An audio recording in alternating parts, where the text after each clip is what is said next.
استادی ورزش خیراندشی مرادزاده علاوه موقتی سبز نماینده جمهوری تاجیکستان استادی ورزش حقداد گولov. مرادزاده خیراندش پهلوان پیراهن سفید پوشیده نماینده از ولایت ختلان شهر کولاب نماینده جمهوری تاجیکستان با رقیبش حقداد گولov. حقداد گولov پهلوان است که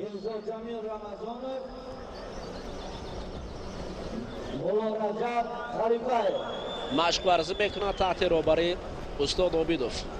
دو پهلوانی که در وزن تا 60 کیلو در قسمت فینالی برای به دست آوردن جایزه وزن تا 60 کیلو یعنی автомашина مبارزه میبرند.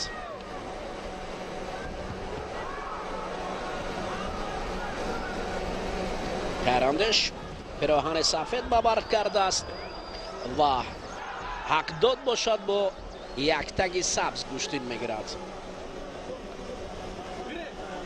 دو پهلوان که هر دو از جمهوری تاجیکستان به قسمت فینالی راه یافتند. در این وزن نماینده جمهوری ایران بود، هندوستان بود، ازبکستان بود. آنها هم شکست خوردند و همین دو پهلوان خوش‌طالعی که برای به دست آوردن جایزه مبارزه میبرند. نشان به خاطر به دست آوردن نشان طلا و جایزه 60 کیلو.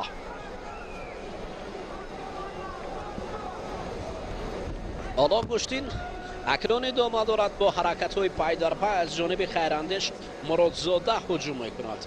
این پهلوان یک تک سفید پوشیده میخواهد که امتیاز به دست آورد.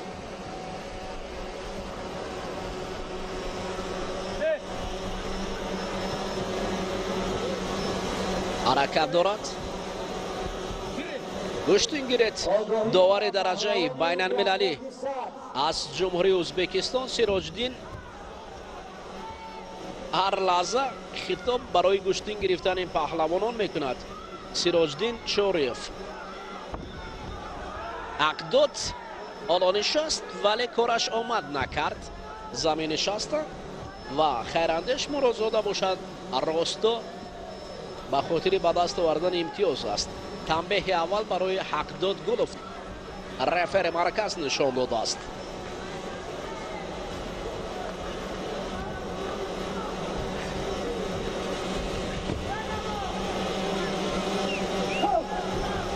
ببینید حالا اکنون نبرد پهلوانان با شور و شوق ادامه دارد.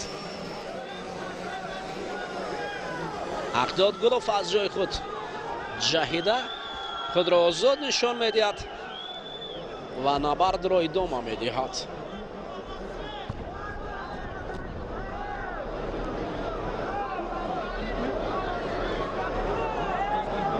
مرادزاده خیراندش باشد.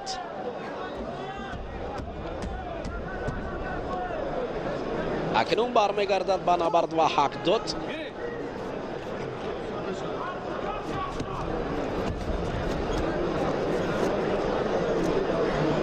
مرادزاده خیراندش پیراهن سفید به بر کرده است، وزن 60 کیلو.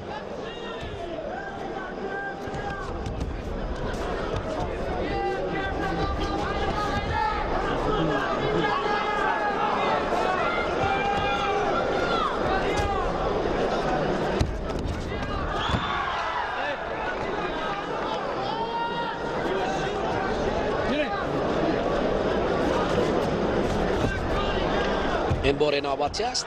ببینید حقداد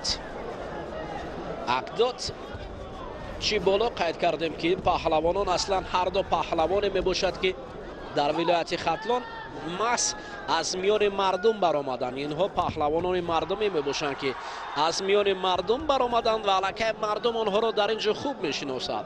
هر دو پهلوان در گشتین های ملی تاجیکی گشتینگیری در مقیاس تاجیکستان مخصوصا در منطقه ختلان زمین این دو پهلوان رو با نزدیکی خوب مردم میشناسند. یعنی گشتین ملی تاجیکی همین نمودی ورزش است که پهلوان رو از بین خلق میبرارد. آفرین، یک پهلو برای پهلوان پیراهن سفید پوشیده دادند. در اینجا مرادزاده خیراندیش برای به مقصد نزدیک شدن یک پهلو را کار کرد. آفرین، سر کتف کرد و حق داد باشد کتف افتید.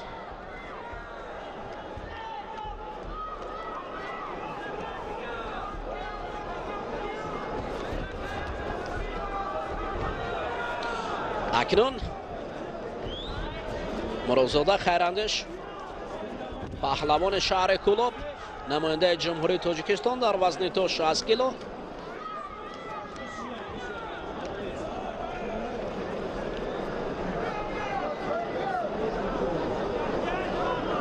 اگر خطا نکنم تحت روبری عبدالله خوجاєв مشق ورزی میکند. خیراندیش، مرادزاده خیراندیش.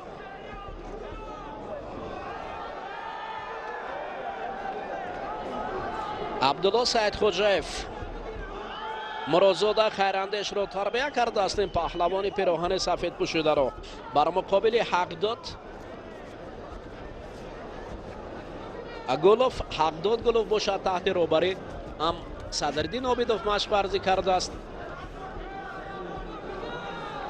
این پهلوان یک تک سبز پوشیده.